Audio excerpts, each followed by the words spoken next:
नमो विष्णुपदाय कृष्णपृष्ठाय भूतले श्रीमते भक्ति वेदांत स्वामिनिति नामिने। नमस्ते सारस्वती देवे गौरवाणी प्रचारिणे निर्विशेष शून्यवादी पाश्चात्य हरे कृष्ण। तो आज अत्यंत शुभ दिन। आज হচ্ছে শ্রী শ্রী জগন্নাথ বলদেব সুভদ্রা মহারানীর পুরাণ ষষ্ঠী মহামহোৎসব এবং আমার গুরু মহারাজ শ্রী শ্রীমদ ভক্তি স্বরূপ দামোদর স্বামী গুরু মহারাজের শুভ আবির্ভাব তিথি মহামহোৎসব। তো আমরা গুরু মহারাজের লীলা কথা দুপুর বেলায় শ্রবণ করব। এখন আমরা শ্রীমদ ভাগবতের শ্লোক এবং পুরাণ ষষ্ঠী সম্পর্কে কিছু আলোচনা শ্রবণ করব। আজ হচ্ছে শ্রীমদ ভাগবতের তৃতীয় স্কন্ধের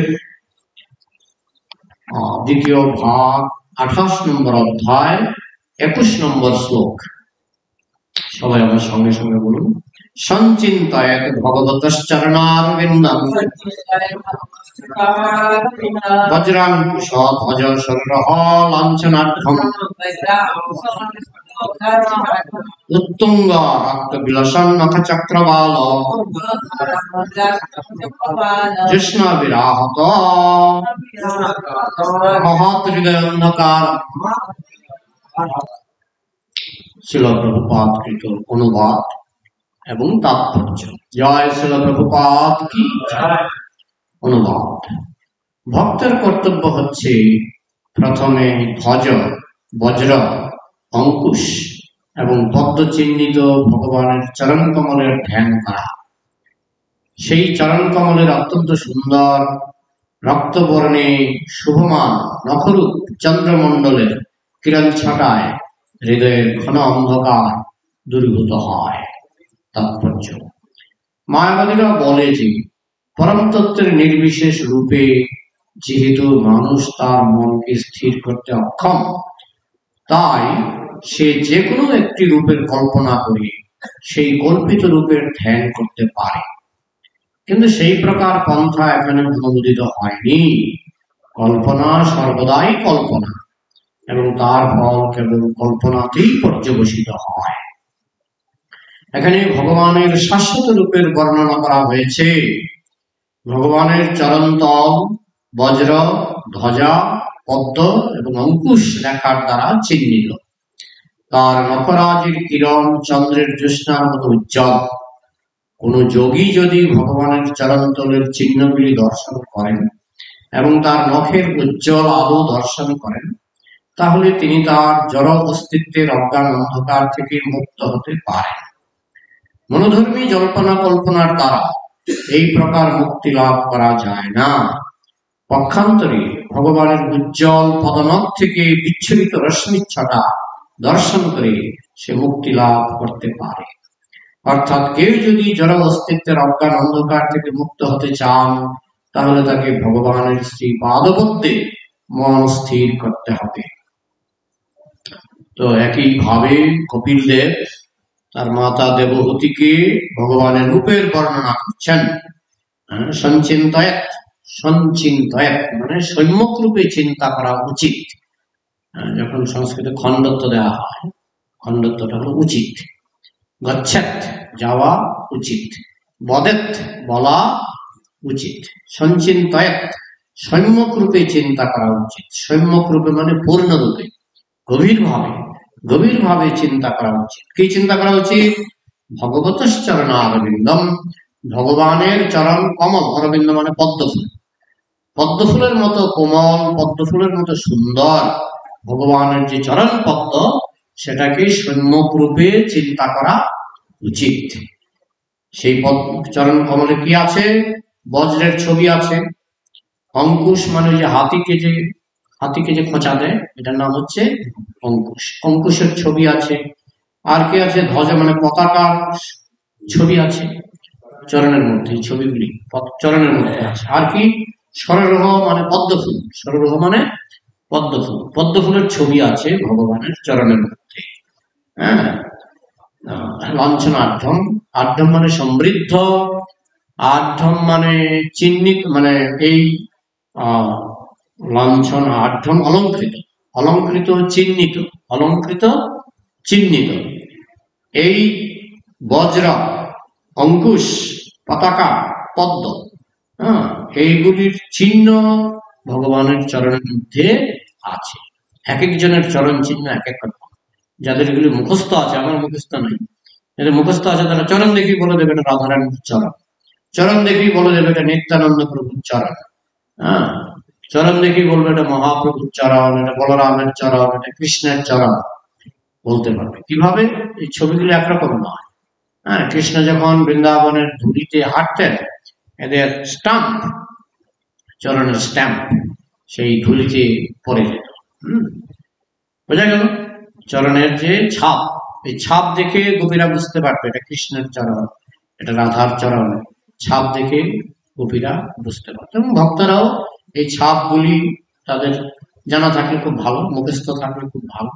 আপনি চরণ চিহ্ন দেখেই বুঝতে পারবেন এটা কৃষ্ণের, এটা রাধার, এটা নিত্যানন্দ প্রভুর, এটা বলরামের, এটা গৌরাঙ্গ মহাপ্রভুর চরণ চিহ্ন দেখেই আপনি বুঝতে পারবেন।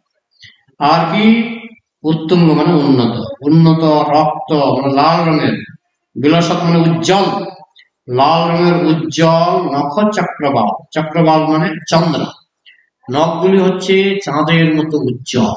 কৃষ্ণের যে নখ, নখ থেকে চাঁদের জ্যোৎস্না, চাঁদ থেকে যেমন জ্যোৎস্নার কিরণ নির্গত হয়, কৃষ্ণের নখ থেকে বা নারায়ণের নখ থেকে জ্যোৎস্না নির্গত হয়। শুধু নখ, শুধু নখ দেখেই মানুষ মানে ভক্তরা তারা তাদের নখের যে জ্যোৎস্না, জ্যোৎস্নাবীর আহত, সেই জ্যোৎস্নার দ্বারা যদি আমাদের হৃদয় আহত হয়, মানে হৃদয়কে যদি স্পর্শ করে, সেই জ্যোৎস্না যদি হৃদয়কে স্পর্শ করে, মহৎ হৃদয় অন্ধকারম, মহৎ মানে খুব গভীর, হৃদয় অন্ধকারম আমাদের হৃদয়ের মধ্যে খুব গভীর অন্ধকার আছে।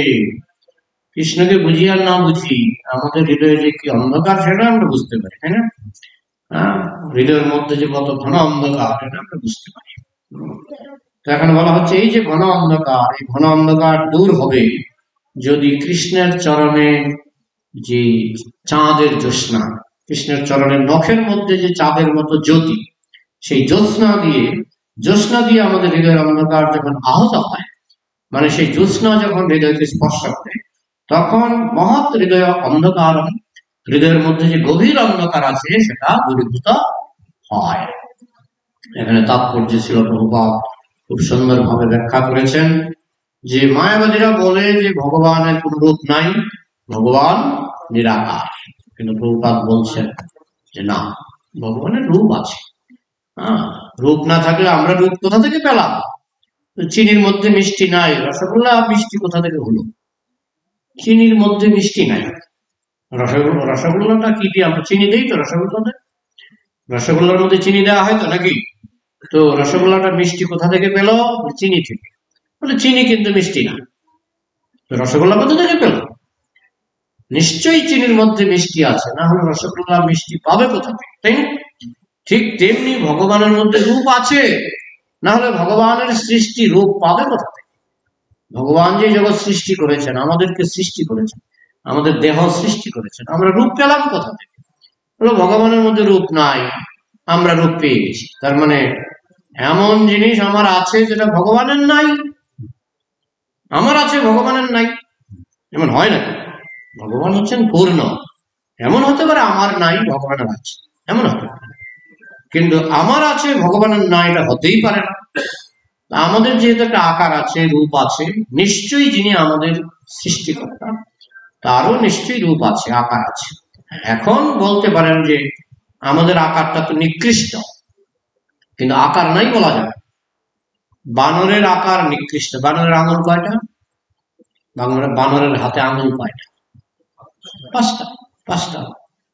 আমার হাতে আঙুল 5টা, 5টা 5টা 10টা, বানরেরও 5টা 5টা 10টা। পার্থক্য শুধু বানরের আঙুলগুলি নিকৃষ্ট, আমার আঙুলগুলি উৎকৃষ্ট। আমাদের থেকে উৎকৃষ্ট হাত আছে দেবতাদের, তাদের রূপটা আরো উৎকৃষ্ট। দেবতাদের থেকে উৎকৃষ্ট রূপ হচ্ছে এই নারায়ণ কৃষ্ণ, তাদের রূপ হচ্ছে আরো উৎকৃষ্ট। তো সবই আছে, তাদেরও হাত আছে, আমারও হাত আছে, বানরেরও হাত আছে, মানুষেরও হাত আছে, দেবতাদেরও হাত আছে, হ্যাঁ, এবং কৃষ্ণেরও হাত আছে। পার্থক্য শুধু আমার হাত নিকৃষ্ট, কৃষ্ণের হাত উৎকৃষ্ট। ঠিক যেমন বানরের হাত নিকৃষ্ট, আমার হাত বানর থেকে উৎকৃষ্ট। দেবতাদের হাত মানুষের থেকে উৎকৃষ্ট। হ্যাঁ, আবার নারায়ণের হাত, নারায়ণের আঙুল, কৃষ্ণের হাত, কৃষ্ণের আঙুল মানুষের থেকে, দেবতাদের থেকেও উৎকৃষ্ট। এত উৎকৃষ্ট যে কৃষ্ণ তার হাত দিয়ে দেখতে পান। নিজস্ব সকলেন্দ্রিয় বৃত্তিমন্তি, তিনি কান দিয়ে খেতে পারেন, চোখ দিয়ে খেতে পারেন, চোখ দিয়ে কথা বলতে পারেন, কান দিয়ে কথা বলতে পারেন। তার প্রতিটি ইন্দ্রিয়ের কাজ করে। নিজস্ব সকল ইন্দ্রিয় বৃত্তিমন্তি, যার ইন্দ্রিয়গুলি সকল ইন্দ্রিয়ের কাজ করে। চোখ দিয়ে আপনি নাকের কাজ করতে পারবেন, হাতের কাজ করতে পারবেন, কানের কাজ করতে পারবেন, মুখের কাজ করতে পারবেন চোখ দিয়ে। ঠিক তেমনি কান দিয়ে সব ইন্দ্রিয়ের কাজ করতে পারো। মানে কৃষ্ণ পারে, আমরা পারি না, কৃষ্ণ পারে। তো এই হচ্ছে কৃষ্ণের ইন্দ্রিয়। কিন্তু তাকে নিরাকার বলাটা ঠিক। মায়াবাদীরা বলে সাধকানাম হিতার্থায় ব্রহ্মণ রূপকল্পনা, সাধকানাম হিতার্থায় ব্রহ্মণ রূপকল্পনা। মায়াবাদীদের কথা, যে সাধুদের সুবিধার জন্য ভগবানের একটা রূপ কল্পনা করে নিতে হয়। আসলে ভগবানের কোনো রূপ নাই, ভগবান নিরাকার, কিন্তু সাধুদের সুবিধার জন্য একটা রূপ কল্পনা করে নিলে ভালো হয়। কারণ মন তো রূপ ছাড়া মন স্থির হয় না, মন খুব চঞ্চল। চঞ্চলং হি মনঃ কৃষ্ণ, হে কৃষ্ণ, মন খুব চঞ্চল। তো সেই চঞ্চল মন নিরাকারের মধ্যে স্থির করা অসম্ভব। আকারের মধ্যেই ঠিক মতো আমরা স্থির করতে পারি না, নিরাকারের মধ্যে স্থির করা, এটা তো বামন হয়ে চাঁদে হাত। তাই গীতাতে কৃষ্ণ বলেছেন, ক্লেশ অধিক স্তরস্তেষাম অব্যক্তা শক্ত চেতসাম অব্যক্তা হি গতির দুঃখম দেহ বদ্ভির অবাক্যতে। কৃষ্ণ বলছেন, যারা নিরাকারের ধ্যান করে, অব্যক্ত মানে নিরাকার, যারা নিরাকারের ধ্যান করে ক্লেশ অধিকতর, তাদের অধিকতর ক্লেশ বা কষ্ট সহ্য করতে হয়। যারা নিরাকারের ধ্যান করে তাদের অধিকতর মানে বেশি কষ্ট সহ্য করতে হয়। ঠিক আছে, কষ্ট না করলে তো কেষ্ট মিলে না, কিন্তু দুঃখের ব্যাপার হচ্ছে কষ্ট হবে, কেষ্ট মিলবে না। অর্থাৎ নিরাকারের ধ্যান করলে অব্যক্তা হি গতির দুঃখম, তাদের গতি হবে দুঃখ গতি। কৃষ্ণ তো মিলবেই না, দুঃখ গতি হবে দুঃখ গতি। বুঝে গেল? তাহলে আমার কষ্ট করে কি লাভ? কষ্ট করে যদি কেষ্টই না মিলল, তাহলে নিরাকারের ধ্যান করে আমার লাভটা কি হবে? প্রথমত ধ্যান করতে কষ্ট, নিরাকারের ধ্যান করা যায় না। বিশেষ করে এই কলিযুগে আমাদের মন এত চঞ্চল যে নিরাকারের ধ্যান করা অসম্ভব। আর যদিও বা কষ্ট করে করলাম, তার যে আউটকাম, তার যে রেজাল্ট, সেই রেজাল্ট হচ্ছে দুঃখ। অব্যক্তা হি গতির দুঃখ, দুঃখ গতি। তো আমার কষ্ট করে কি লাভটা হলো? কষ্ট করে যদি কিছু বেতন না পেলাম, তাহলে আমার লাভটা কি? ভগবত গীতায় বলা হচ্ছে কোনো বেতন নেই। তুমি কষ্ট করতে পারো, কষ্ট করেও কিছু পাবে না, দুঃখ পাবে। এই জন্য মায়াবাদীরা বলে যে সাধকানাম হিতার্থায় ব্রহ্মণ রূপকল্পনা, সাধুদের সুবিধার জন্য আমরা একটা রূপের কল্পনা করে নিই। সেটা হতে পারে কলা গাছ। যেমন অনেক মায়াবাদীরা কি করে, আপনার একটা বোর্ডের মধ্যে একটা লাল রঙের গোল ছবি আঁকে, লাল রঙের গোল ছবি আঁকে। আচ্ছা, লাল রঙের গোল ছবিটা, এটা ওরা বলে নিরাকার। নিরাকার কি করে হলো? তুমি যে একটা গোল আকার রেখেছো তো, নাকি না? গোল আকার রেখেছো তো, তুমি বলছো ভগবান নিরাকার, সুতরাং তারা বলছে কৃষ্ণের ধ্যান করতে হবে না, রামচন্দ্রের ধ্যান করতে হবে না, জগন্নাথের ধ্যান করতে হবে না। এই একটা লাল গোল এঁকে দিলাম, এই গোলটার দিকে নজর রাখো, এটার দিকে ধ্যান করো। তো এটার কি আকার নাই নাকি? এই গোলটারও তো একটা আকার আছে, যেমন সূর্যটা গোল, গোলাকার আকার তো আছে নাকি? তো তুমি নিরাকার কি করে ধ্যান করতে বলছো? তুমি তো একটা গোল এঁকেছো। বলে ঠিক আছে, গোলটা বাদ দিন, আমরা ওঙ্কারের ধ্যান করব। ওঙ্কারের কোনো আকার নাই। ওঙ্কার আকার নাই? ওঙ্কার আকার আছে কিনা? ব্ল্যাকবোর্ডের মধ্যে লেখে একটা ওর মতো লেখে, তারপরে একটা ছন্দবিন্দু দেয়, আকার আছে কিনা? এটা না নিরাকার না, এটার আকার আছে। আকার আছে, এটা ফিতা দিয়ে মাপা যাবে, দৈর্ঘ্য প্রস্থ মাপা যাবে, আকার আছে। ওরা কি করে বলে ওঙ্কারের ধ্যান করো যার আকার নাই? আকার আছে, আমরা দেখতে পাচ্ছি আকার আছে। হয়তো কৃষ্ণের মতো চোখ নাই, নাক নাই, আকার তো আছে। আকারকে তো অস্বীকার করা যাচ্ছে না। যত জগতের যত নিরাকারবাদী আছে তারা বলে আকার নাই, আকার নাই, কিন্তু কেউ একটা গোল গোল একটা ছবি এঁকে দিচ্ছে, কেউ ওঙ্কার লিখে দিচ্ছে, ওঙ্কারেরও আকার আছে, গোল ছবিরও আকার আছে। তো তারা বলে না, সাধুদের সুবিধার জন্য সাধুরা একটা আকার কল্পনা করে নেয়। হ্যাঁ, সাধকানাম হিতার্থায় ব্রহ্মণ রূপকল্প, আসলে ব্রহ্মের বা পরম ব্রহ্মের কোনো রূপ নাই, কিন্তু সাধুদের সুবিধার্থে তারা একটা রূপ কল্পনা করে নিয়েছে। প্রভুপাদ বলছেন না, কল্পনা নয়। তারা বলে আমি যদি একটা উঁচু জায়গায় উঠতে চাই, আমি একটা মই লাগাই, মই লাগাই। আমি যদি মনে করুন কি বলে ব্যাংকারে উঠবো, বাংকারে উঠবো, বাংকারে উঠতে গেলে একটা মই লাগাতে হয় না নাকি? তারা বলে মইটা লাগিয়ে আমরা উঠি, উঠার পরে মইটাকে লাথি মেরে ফেলে দিই। আর নামবে কি করে? তুমি মইটাকে লাথি মেরে ফেলে দাও, নামবে কি করে? না, নামতে হবে না। আমরা ওই একটা রূপ কল্পনা করে আমরা ব্রহ্মকে লাভ করব, ব্রহ্মকে লাভ করার পরে রূপটাকে আমরা ফেলে দিই, লাথি মেরে ফেলবো, আর যেভাবে ফেলবো ফেলে দেবো। এই হচ্ছে মায়াবাদীদের সুবিধাবাদী মতবাদ। এই জন্য প্রভুপাদ বলতেন, মহাপ্রভু বলতেন, মায়াবাদী ভাষ্য শুনিলে হয় সর্বনাশ। তুমি কল্পনা করবে একটা কলা গাছের ধ্যান করবে, কিচ্ছু লাভ হবে। কিসের ধ্যান করবো তাহলে? কল্পনা করে কোন রূপের ধ্যান করবে না। তাহলে প্রভুপাদ বলছেন কল্পনা তো কল্পনাই, হ্যাঁ, এবং তার ফল কেবল কল্পনাতেই পর্যবসিত হয়। আপনি কল্পনা করে ভগবানের রূপ ধ্যান করবেন, এটার ফল হবে কল্পনা। মানে আপনি আসল জায়গায় যেতে পারবেন, আসল গোলকে যেতে পারবেন, আপনি কল্পনার জগতেই বিচরণ করবেন। তো যদি আসল গোলকে যেতে হয়, যদি আসল রূপের দর্শন করতে হয়, তাহলে কল্পনাকে বাদও দিতে হবে, আবার রূপেরও চিন্তা করতে হবে। সঞ্চিন্তয় খুব ভালো করে রূপের চিন্তা করতে হবে। তো রূপের খবরটা আমি কোথায় পাবো? গীতায় আছে, ভাগবতে আছে, তাই না? যেমন এখানে বলা হচ্ছে যে কিনা তার চরণের মধ্যে বজ্র, ধ্বজ মানে পতাকা, পদ্ম এবং অঙ্কুশ, এই চিহ্নগুলি আছে। তো চরণের যেমন চিহ্ন আছে, সেরকম আস্তে আস্তে উপরের দিকে উঠবেন। উপরের দিকে উঠবেন, সবার উপরে মুখটা দেখতে হবে লাস্টে। আর সবচেয়ে বেশি দেখতে হবে কোনটা?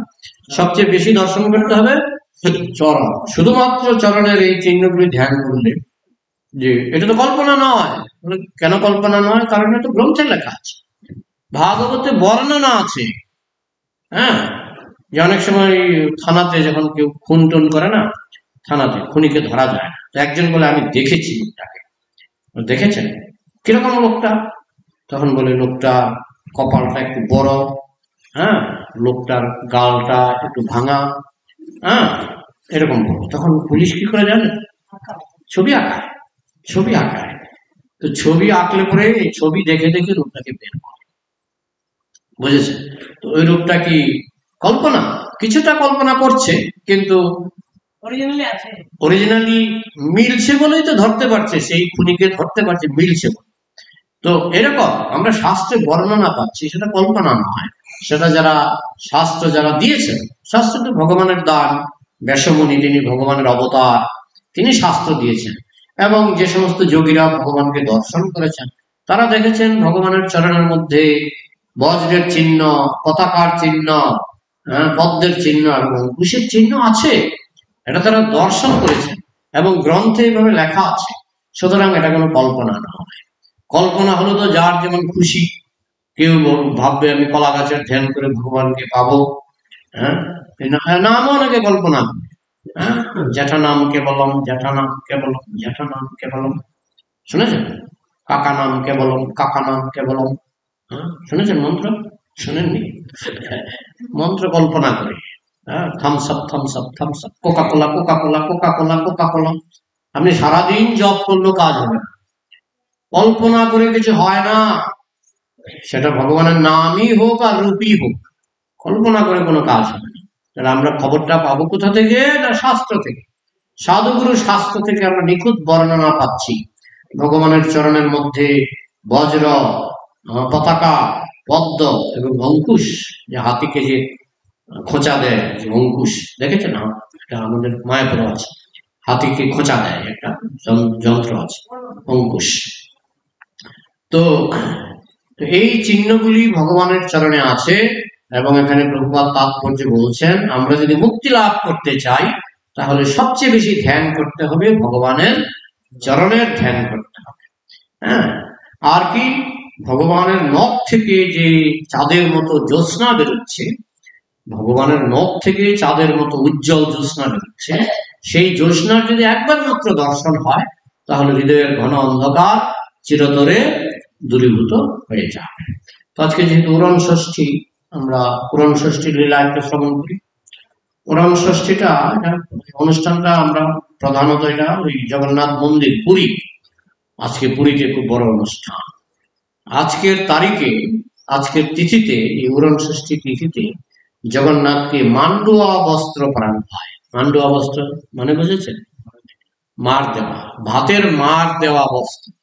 জানি না আমাদের এখানে পরানো হয়েছে কিনা, কিন্তু ভাতের মার দেওয়া, ভাতের মার দেওয়া পাগড়ি, ভাতের মার দেওয়া ধুতি, ভাতের মার দেওয়া উত্তরীয়, এগুলি জগন্নাথকে পরানো হয়। মানে আগের দিন ভাতের মার দিয়ে রোদে শুকানো হয়, সেইগুলি আজকের দিনে পরানো হয়। কিন্তু শাস্ত্রে বলা হয়েছে যে ভাতের মার অপবিত্র, কিন্তু উড়ন ষষ্ঠী তিথিতে এই ভাতের মার দিয়ে ভগবানকে সাজানোর বিধান, এটা যুগ যুগ ধরে চলে আসছে। উড়ন ষষ্ঠী তিথিতে মান্ডুয়া বস্ত্র মানে মার দেওয়া, মার দেওয়া বস্ত্র। বসুন বসুন। সাউন্ড যাচ্ছে না, কে চালাচ্ছে এটা?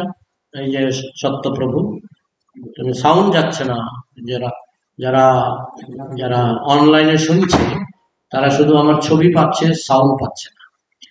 যাই হোক, তো কি বলছিলাম? মান্ডুয়া বস্ত্র, মার দেওয়া বস্ত্র। তো শাস্ত্রে আছে মার দেওয়া বস্ত্র অপবিত্র, অপবিত্র। এই জন্য বৈষ্ণবরা কোনো সময়, যে আগে আমরা যখন মানে আমি ভক্ত হওয়ার আগে মাঝে মাঝে কাপড় ইস্ত্রি করতাম। তো কাপড় ইস্ত্রি করার আগে মার দেওয়া হতো, মার দিলে সেটাকে ইস্ত্রি করা হতো, সেটা খুব মানে ইস্ত্রি করলে খুব মজবুত হতো। মার দিলে কাপড়টা একটু শক্ত হয় না, মজবুত হতো। হ্যাঁ, তো এইটা অপবিত্র, এটা অপবিত্র।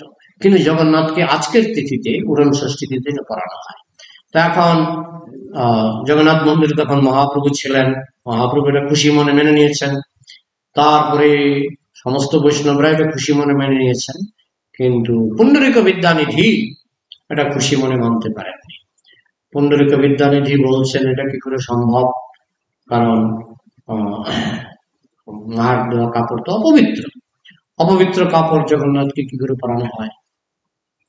তখন স্বরূপ দামোদর, মানে পুণ্ডরিক বিদ্যানিধির ঘনিষ্ঠ বন্ধু স্বরূপ দামোদর বললেন, ভগবান সব পারে, ভগবানের পক্ষে, ভগবান তার ইচ্ছা মতো তিনি যেটা নিয়ম করবেন সেটাই নিয়ম। ভগবান যদি মনে করেন আমি মার দেওয়া কাপড় পরবো, সেটা তখন সেই দিনের জন্য হোক বা ভগবানের জন্য, ভগবানের ইচ্ছা হয়েছে তাই এটা পবিত্র। তখন পুণ্ডরিক বিদ্যানিধি বললেন, মানলাম, মানলাম ভগবান সব করতে পারেন। হ্যাঁ, যেমন ভগবান পান খেতে পারেন, আমরা পারি না, তাই তো? ভগবান কিন্তু পারে, কিন্তু আমরা পারি না। ভগবান একাদশীতে অন্ন খেতে পারেন, আমরা পারি না। তো ভগবানের জন্য সবই চলে, এটা পুণ্ডরিক বিদ্যানিধি মেনে নিলেন। কিন্তু সমস্যা হচ্ছে, সেই দিন জগন্নাথ মন্দিরের সমস্ত পান্ডারা, পূজারীরা সবাই মার দেওয়া কাপড় পরে, তারাও মার দেওয়া পাগড়ি পরে, মার দেওয়া উত্তরীয়, মার দেওয়া ধুতি ওই দিন তারাও পরে। তো জগন্নাথের তো শত শত পান্ডা আছে, সবাই সেদিন মার দেওয়া কাপড় পরে। তখন পুণ্ডরিক বিদ্যানিধি বললেন, ঠিক আছে, জগন্নাথের ব্যাপারটা না হয় মেনে নিলাম, কিন্তু পূজারীগুলি তারাও কি জগন্নাথ হয়ে গেছে নাকি? মানে পুণ্ডরিক বিদ্যানিধির খোঁচা দিয়েছিলেন যে এই সমস্ত পূজারীগুলি তারাও কি জগন্নাথ হয়ে গেছে, তারাও মার দেওয়া কাপড় পরছে।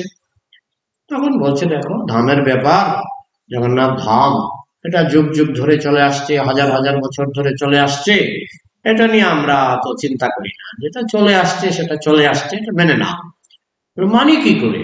ঠিক আছে, জগন্নাথ না হয় মানলাম, জগন্নাথ, তার কাছে সবই সম্ভব, কিন্তু তার ভক্তরা পাণ্ডারা কেন করবে?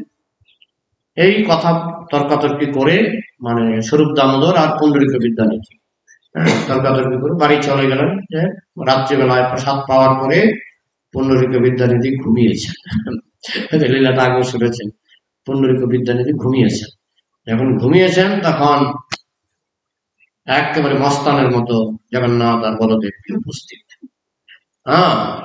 কে পুণ্ডরিক বিদ্যানিধিকে ধমক দিচ্ছেন, কি ব্যাপার, তুই কেন আমার সমালোচনা করছিস? বলে ঠিক আছে, আমার সমালোচনা করছিস মানলাম, তুই আমার পূজারীদের সমালোচনা কেন করছিস? মার দেওয়া কাপড় প্রভু, মার দেওয়া কাপড়টা তো অপবিত্র বলে জানতাম। বলে তোকে কে সাহস দিল এই পুরী ধামে বসে আমারও নিন্দা করতে আর আমার পূজারীদের নিন্দা করতে? কে তোকে সাহস দিল? তখন পুণ্ডরিক বিদ্যানিধি স্বপ্নে দেখছেন, ক্ষমা চাই, ক্ষমা চাইলে হবে না, তোর তো পিটাম আছে।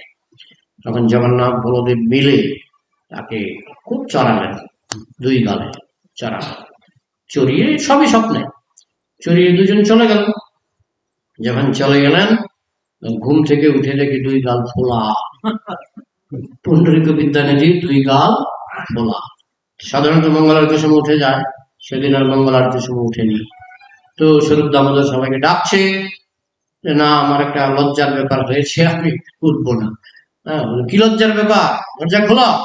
খুলতে চাইছে না দরজা, বলছে একটু খারাপ কিছু হয়েছে, আমি আমার লজ্জা লাগছে, আমি দরজা খুলবো না। অনেক ডাকাডাকির পর, চিৎকার চেঁচামেচির পর পুণ্ডরিক বিদ্যানিধি দরজা খুললেন। খোলার পরে সবাই দেখে তার দুই গাল খোলা। কি হয়েছে?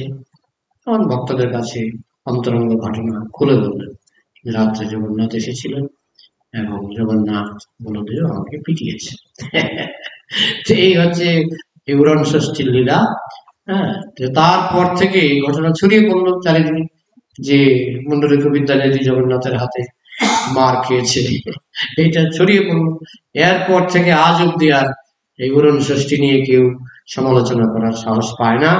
একমাত্র মহাপ্রভুর সময় পুণ্ডরিক বিদ্যানিধি লীলা চলে, এটা লীলা, লীলা মানুষের শিক্ষার জন্য, যে ভগবানের লীলার উপর সন্দেহ করতে নাই, এই শিক্ষাটা দিয়েছিলেন এই আজকের তিথিতে, মানে উড়ন ষষ্ঠীর পরের দিন হয়েছিল না, উড়ন ষষ্ঠীর রাত্রেই ভগবান তাকে শাসন করেছিলেন।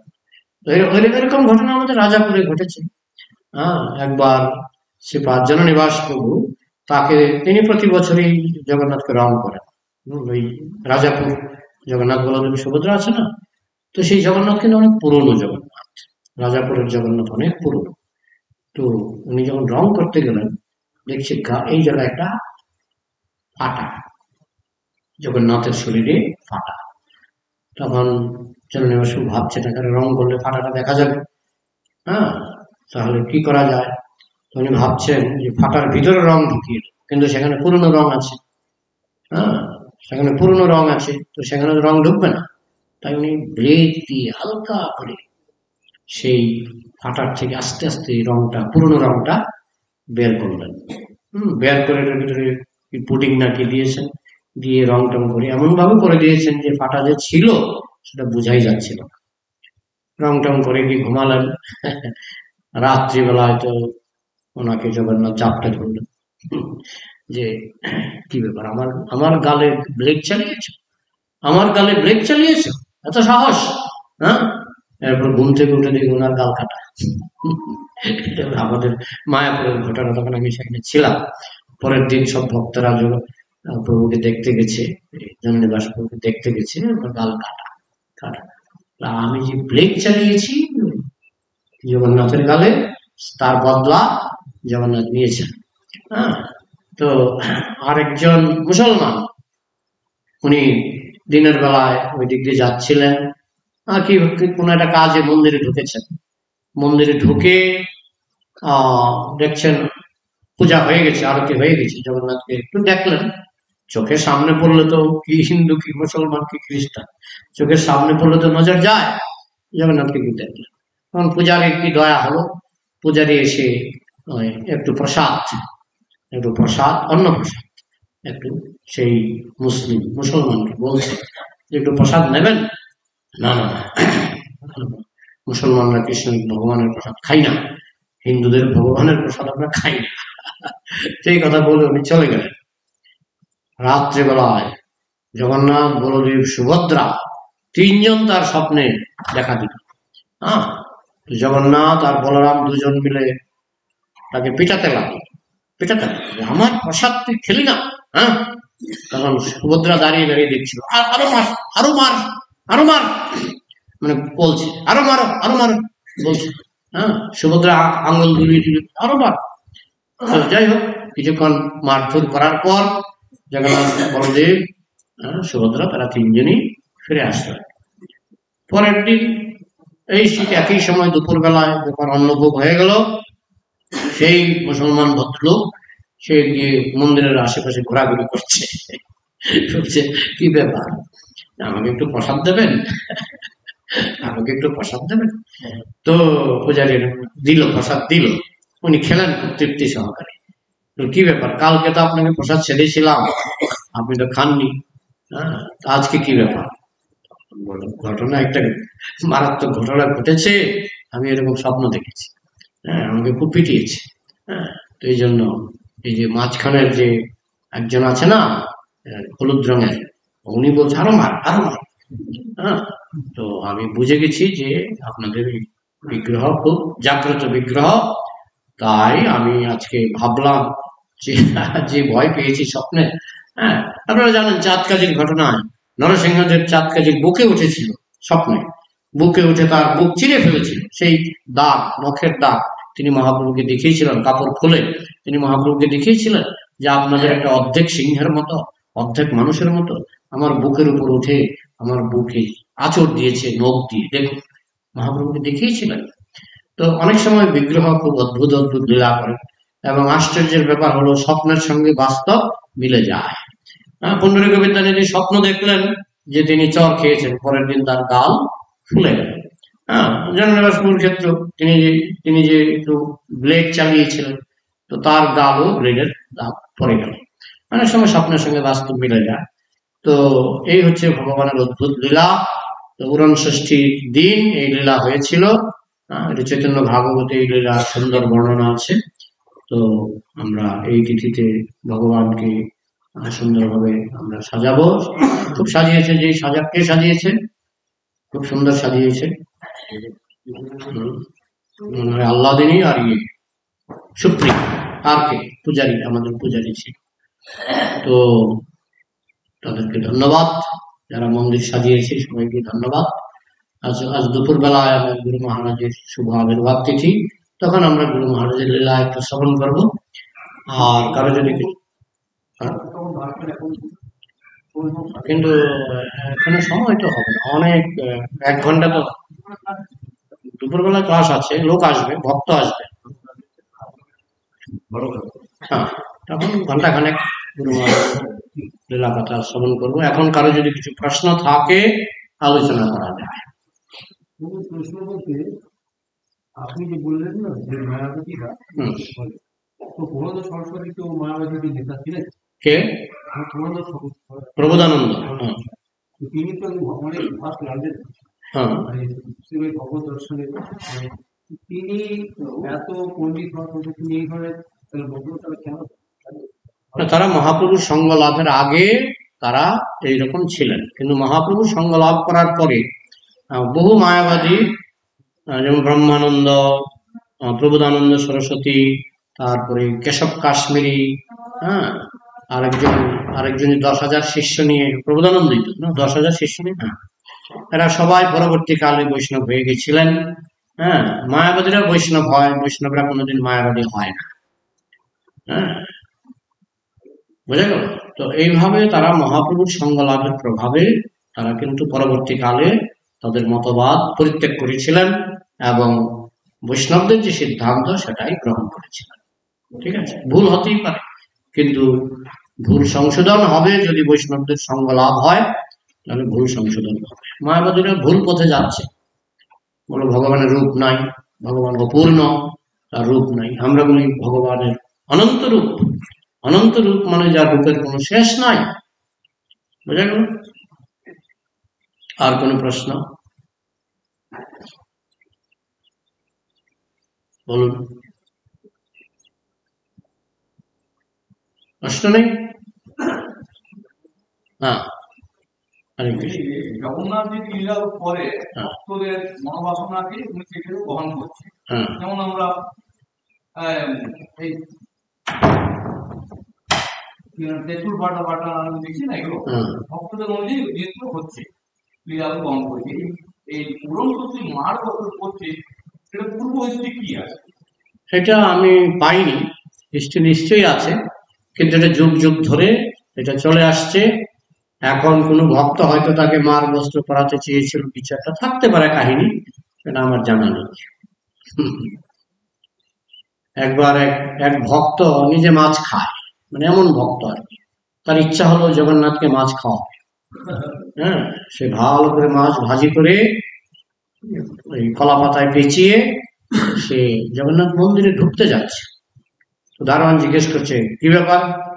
বলে, আমি জগন্নাথকে কিছু খাওয়াবো। না না, ঢুকতে পারবে না।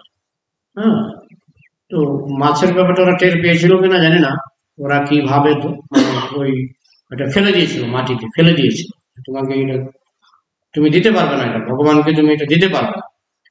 তো মাটিতে যখন পড়লো তখন দেখা গেল কতগুলি পাকা কলা। পাকা কলা নিয়ে গেছিল, মাছ হয়ে গেল পাকা কলা। এই সমস্ত লীলা শ্রীমৎ পুরুষোত্তম মহারাজ একটা বই লিখেছেন, জগন্নাথ লীলা, বইয়ের মধ্যে পাওয়া যায়। খুব সুন্দর সুন্দর লীলা, জগন্নাথের খুব সুন্দর সুন্দর লীলা। ভগবান ভক্তিটা গ্রহণ করে। হ্যাঁ, একবার প্রভুপাদকে একজন কেক দিতে গেছে, কেক গিফট করবে। একজন শিষ্য সেখানে বললেন যে কেকটা দোকান থেকে কেনা, এটার মধ্যে কিন্তু ডিম মিশানো আছে। প্রভুপাদ বললেন কেকটা নাও। সেই কেকটা নেওয়া হলো। প্রভুপাদ বললেন কেকটা এখন রেখে দাও, পরে দেখা যাবে। তারপর কেকটা নেওয়া হলো, কেকটা রেখে দেওয়া হলো, পরে এটা কোনো পশুকে বা কাউকে, কুকুর টুকুরকে দিয়ে দিয়েছিলেন। কিন্তু কেকটা নিয়েছিলেন এবং তিনি গোপনে কাকে দিয়েছেন এটা আজ অব্দি প্রচার হয়নি। খুব সম্ভবত কোনো কুকুর বা কোনো পশুকে দিয়েছিলেন। কেকটা তিনি নিয়েছিলেন কেন বলুন তো? তার ভাবটা।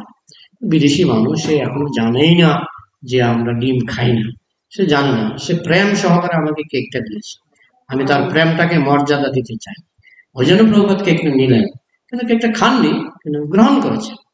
হ্যাঁ, অনেক সময় আপনাকে হয়তো কেউ কিছু দেবে, আপনি আপনার হয়তো মনে হবে যে এটা খাওয়া উচিত না, আপনি প্যাকেট করে দিন, বাড়ি নিয়ে যাও, প্যাকেট করে দিন, মন্দিরে নিয়ে যাও, এরপরে আপনি খান বা না খান বা কোনো পশু পাখিকে দিয়ে দেন, সেটা আপনার ব্যাপার, কিন্তু তার প্রেমের মর্যাদাটা রাখা উচিত।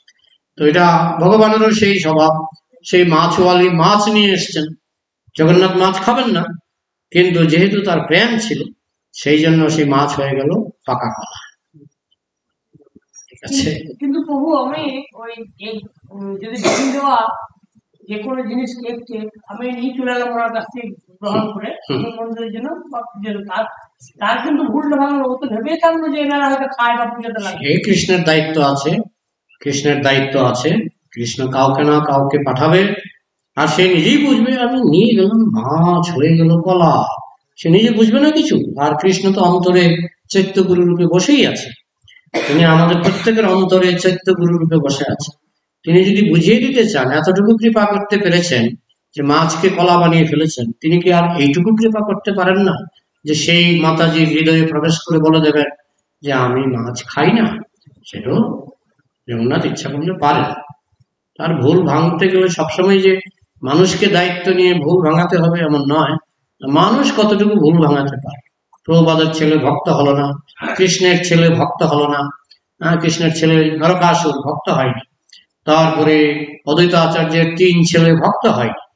কৃষ্ণ যদি আপনাকে ভক্ত না বানায়, আমরা অনেক সময় বলি আমি ওকে ভক্ত বানিয়েছি, ভুল কথা। অহংকার বিমূঢ়াত্মা কর্তাহমিতি মন্যতে, মনে করি আমি ভক্ত বানিয়েছি, আমি ভক্ত বানাবার কে? আমি নিমিত্ত মাত্র প্রচার করেছি। সেই প্রচারে কৃষ্ণ সাহায্য করেছেন, প্রভুপাদ সাহায্য করেছেন। হ্যাঁ, বেশিরভাগই প্রভুপাদের বই পড়ে ভক্ত হয়, তাই না? আমরা শুধু ক্রেডিটটা নেই আমি একে ভক্ত বানিয়েছি। আমরা ভক্ত বানাবার কেউ নই, আমরা নিমিত্ত মাত্র উপলক্ষ হয়ে প্রচার করি। কৃষ্ণের কৃপা হলে কেউ ভক্ত হয়। বোঝা গেল? আর কিছু সদ্গতি প্রভুর আর কিছু প্রশ্ন আছে? তাহলে রাখছি। जय ग्रंथराज श्रीमद् भागवतम की पुराण षष्ठी व्रत की निताय गौर प्रमानंदे। श्रील प्रभुपाद की